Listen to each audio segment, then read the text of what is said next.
Hello, my name is Jacob, and I am a Norse Pagan, and I have a bone in my head. Why do I have a deer pelvis on my head? Well, it's actually because this is one of my ritual items for the fall gathering coming up, which is, at the time of you watching this week. It's pretty crazy it's coming up this fast. But I found this, to me, it seemed like a gift from the gods in the woods, and to me, it was just a perfect mask.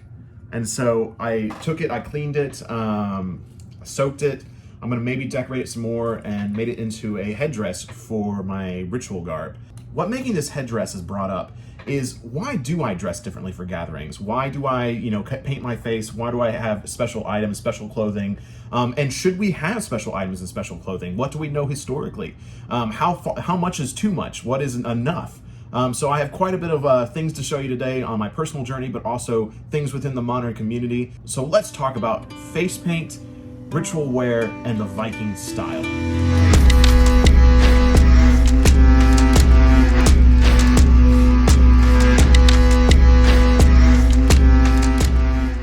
So where did this all come from? What is this Viking style that has popped up in recent years? It's not something that's really existed until recently, and I think we can all blame Floki.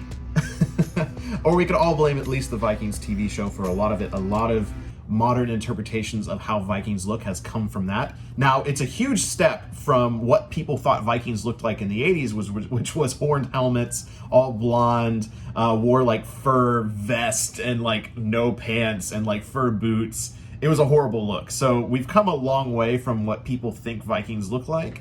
But when it comes to, this modern practice and this modern faith, it does start bringing up the question of, what do we dress like? Do we have specific ritual garb that we wear?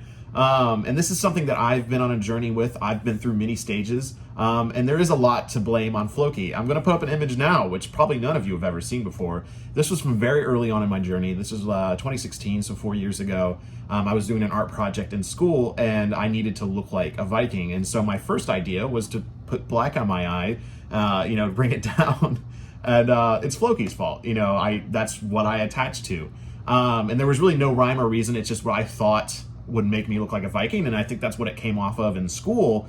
But as far as actual religious practice or religious value, there isn't really here. So it's just face paint for no reason.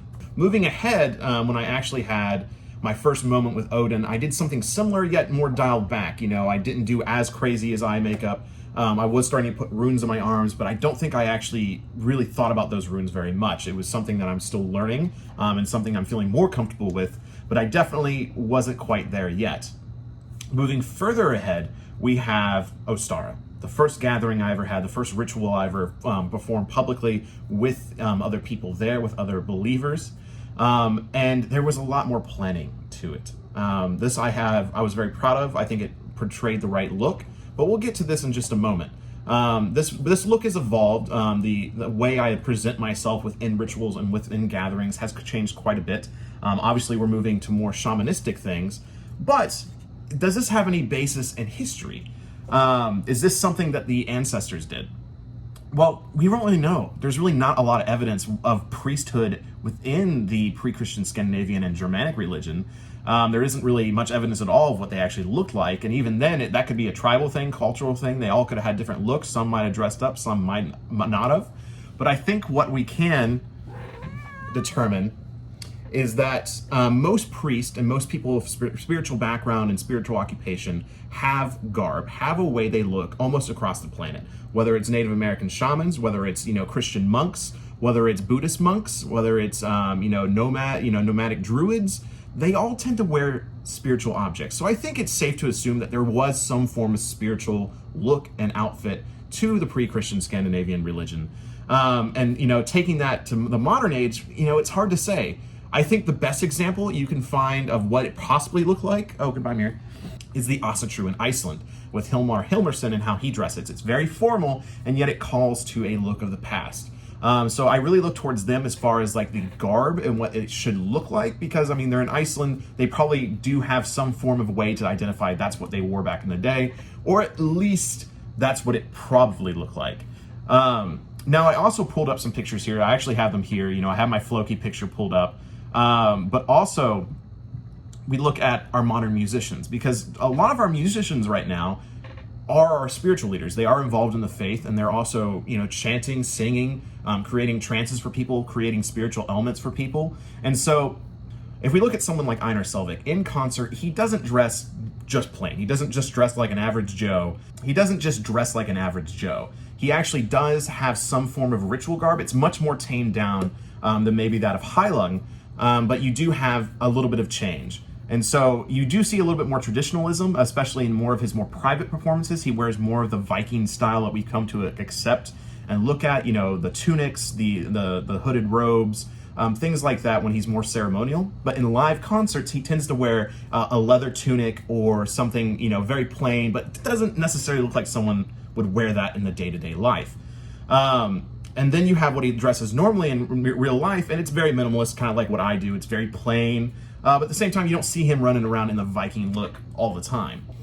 Now that I've mentioned Heilung, let's talk about Heilung. Heilung has really set a precedent for how, paganism looks and how we experience it, because they are very shamanistic, which is where I'm getting this from, which is more of the druidic, shamanistic, natural approach to worship. Now, once again, we don't know that people back in the day had, giant antlers coming out of their helmets. We don't know that they didn't, but at the same time, when we see Heilung on stage, when we see those horns, when we see the antlers, when we see their garb, we know we're in for a treat. We know we're in for something different. The two main singers, I call them the priest and the priestess within the Heilung rituals. And again, I call them rituals, not concerts, because they give us that look. We have Kai Uwe Faust, if I'm saying that right. And he dresses, he covers his face. He has a much random display of clothing on him. He has lots of tassels that spin around as he moves, and you can't see his eyes. To the point where if you saw him in real life, you probably wouldn't recognize him as the guy in Heilung. Same goes for Maria Franz. Her hair is very noticeable. It's very, very vibrantly red. So you can see that within her outfit, but you also can't see her eyes. She wears a very extensive face makeup. She wears the antlers. Her dress is very flowing, much like Kai's. And the same deal, you may not recognize her in real life. So why do they do this? And the reason for that, and something I've seen in interviews, but also something we can infer from modern shamanism and past, shamanism of the past, is this transition of the primal, the transition to something that you are not. What Heilung wants to do, what Heilung wants to come off as, is something different.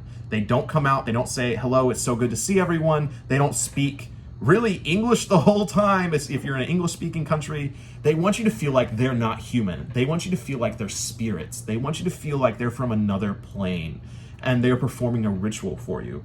That's what they want. And when they cover their eyes in particular, it removes their humanness, because when you recover someone's eyes, you cover a lot of who they are. You cover a lot of their soul. So they have a much different approach to the look of, in Germanic pagans, shamanism, Norse pagans. They have a very different look. And I think when I saw them, that was a big transition point. Before, I was just dabbling in face paint. I was dabbling in runes and stuff like that. But once I saw Heilung live, that really changed. Okay, you do things with a purpose.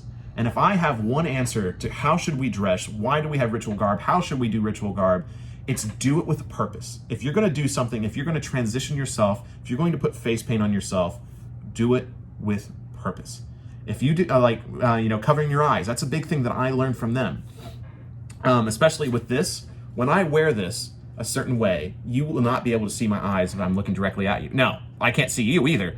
But in a shamanistic trance, in a ritual that I'm performing, I don't want you to see my eyes. I want you to stare into the bone, stare into death. I want you to not see me for me. You watch me on YouTube. A lot of the people that are coming to this gathering, probably most people that are coming to this gathering, have seen my face 80 plus videos on YouTube. And when I put this on, I am no longer Jacob, the Norse pagan from YouTube. I am representing the gods. I'm here to represent the ancestors. I'm here to give offering to gods and perform a ritual, perform magic.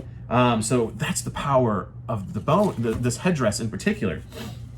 But as far as the face paint goes, the reason I do face paint, and this is something I've talked to other people that have led rituals, the reason that a lot of people do face paint is because it helps you transition. It's part of the transition process. When you're putting on face paint, you're removing your face. You're removing who you were. And so now, right now, I'm just happy-go-lucky Jacob, you know, the guy I've been for years. But the moment I start applying face paint, which is something I only do for very intense rituals, I'm removing me. I'm becoming something different. So it's a personal transformation. So again, we probably, you know, we could say, hey, the ancestors never did face paint. Sure, we could say that, but at the same time, we also can't say definitively that. You know, we could also say, you know, it's just as true to say, oh, they wore face paint all the time, because we don't really have evidence one way or another. Now, we do know that, like, the Picts in Scotland, you know, during the time of the Romans, they were literally called Picts because they painted their faces. So we see in the other, you know, northern paganism religions that there was face paint involved, and if they all, you know, came from the same central source, we can maybe infer that face paint was a part of other northern paganism, you know, in the pre-Christian era. But again, we can't definitively say that. But once again, in the modern context, to me and to others that I've talked to, the face paint helps us transition. And the same thing with the shamanistic wear. The reason we wear, you know, you wear something because it does something. When you put a rune on your face, for example, like I could just take this permanent marker and draw an Onzus onto my face. But if I'm not actually empowering that Onzus, if I'm not giving it meaning, there's really no point to it. You know, otherwise you're just marking your face for no reason. And that's something I learned from the, you know, that one picture I showed you, is I just put runes on my arm for no reason. You know, I was still young in this, I was still learning. And, you know, it's something now I don't do. You know, every rune I put in my body has a purpose. And that's, again, the central theme of this. You know, when it comes to ritual garb, when it comes to the Viking style, if you want to call it that, why are you doing it? Are you doing it for spiritual purposes? Are you doing it to connect to the gods and the ancestors more? Or are you doing it to look cool? You know, if for you want to go out there in your jeans and a t-shirt and you want to praise the gods, go for it. If you want to perform a ritual among 20 people in your jeans and t-shirt, do it. You know, if you can do that, that's great. But for me personally, I like that transition. And I like it for the people that are a part of my ritual circle. I think it really helps them disconnect from who I am as a person and allows them to either reflect into the bone, they see themselves within the bone, or they see the gods, or they see what they need to see. They don't see me. And that is why I wear ritual garb. You know, even I was testing out garb the other day, and I found an outfit that looks very similar to how the Asatru do it in Iceland. And I was like, oh, if I perform a wedding, this is probably what I'm gonna wear. I'm probably not gonna wear this to a wedding because that's not the right image. But I might wear this outfit to a wedding because it's formal, yet it calls to a past. It calls to a past that no longer exists, but we're trying to bring back. But once again, do things with purpose.